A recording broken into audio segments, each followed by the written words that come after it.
Hey, welcome back to Upper Michigan today. We loved Ontonagon so much, we had to stick around for another day. We are here at Nonesuch Gallery in downtown with owner Edna Yonker. We are standing in front of her creation. So if you look around the store, it's so eclectic, so many different pieces, but what you focus on is the fabric art here, the sewing. And these cards are just one piece of what you do. You got a whole wall here. These are so cute. I've never seen anything like this. How did you get your start making fabric cards? Well, many years ago, I wanted to send a card to a friend of mine, and I thought I wanted to make a special one. I thought, well, I could do one in fabric maybe. So I did.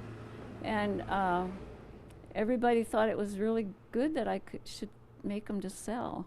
So I started making them, and then every year I add more cards, designs, because people come in all the time to buy a card and know what's new, you know.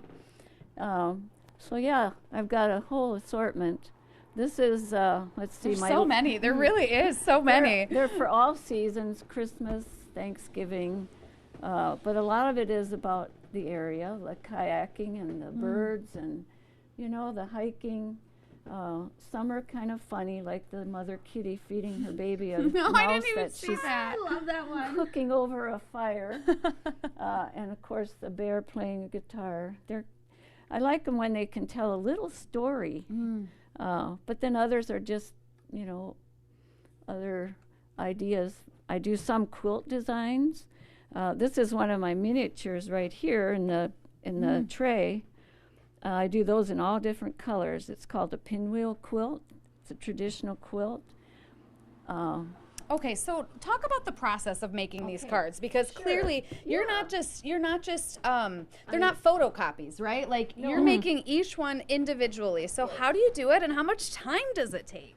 Well, it takes me the longest time to draw the sketch, get it the way I want it, and then make a card and make my templates. I usually make templates just out of lids of whipped cream containers or something.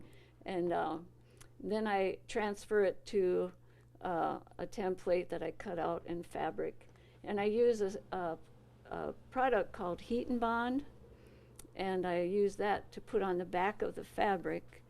And it's two-sided, so then once you've cut out your piece, you peel that paper off, and it has adhesive on the fabric, and I use an iron to press it on there. So something like this. Permanent.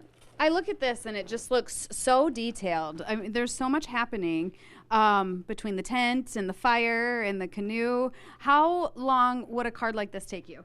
Once I have my templates and my fabric prepared, cutting it out and putting it on takes maybe 15 minutes to do. All right. Yeah. So do you do like big chunks of fabric at a time, and then you have it ready to use on multiple different styles? Well, some of them, like the background, all I do is I use a ruler to cut out my background, and I use a big sheet of prepared fabric.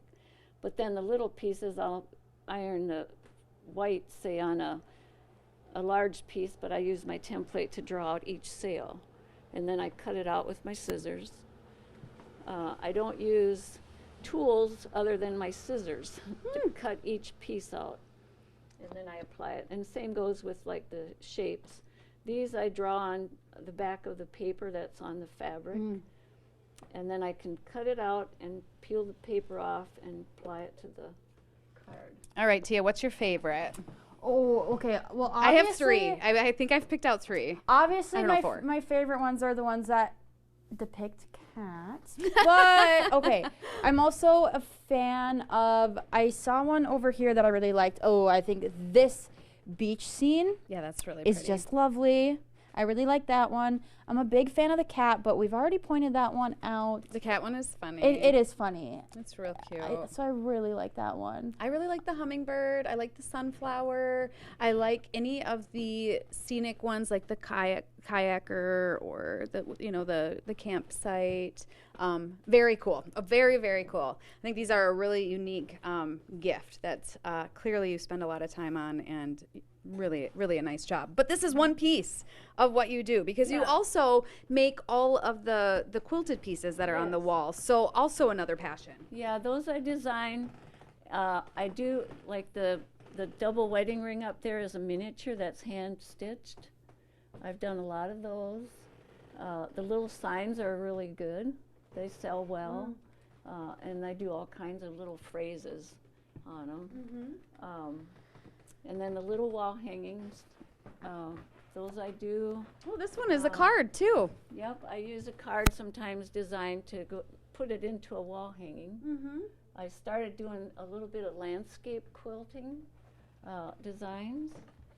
And then some of them, there's a few that I have in here that I won't sell because they take me a long time and they're just one of a kind. And you want to hold on to them forever? Yeah. Well, as long as I can. Yeah, I love that.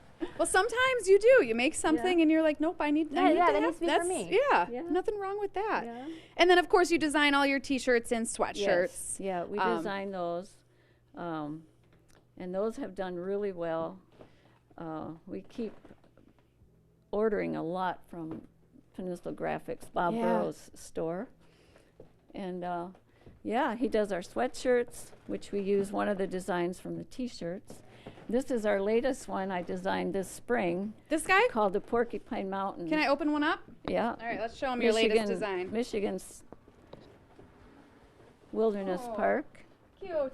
That is super And we cute. do that. We started doing that in long sleeve because people keep asking if we have long sleeve. Sure. Some of the evenings on the beach are very cool. That is true. You never know up here. You always need a little bit of something. I mean, you could start with an 80-degree day and end with a 50-degree day. Yeah. So stopping in, grabbing a long sleeve shirt, or just something to commemorate your visit by. This seems like the perfect spot to do that. To last stop on your trip to Ontonagon, come on in, pick up something to remember your trip by, like a T-shirt, a quilt, a card. or So all of cute. the above. All of the above. One of Well, everything. you are certainly busy. Okay, and we're going to take another break, and when we come back, we're going to head. I'm assuming the guitars are made in the back of the shop. Well, Brad has some of his guitars up here, but then he's got a lot downstairs. Okay. Oh. So we're going to see what Brad's piece of all this is and get a lesson in making a guitar. We'll be right back. Yeah.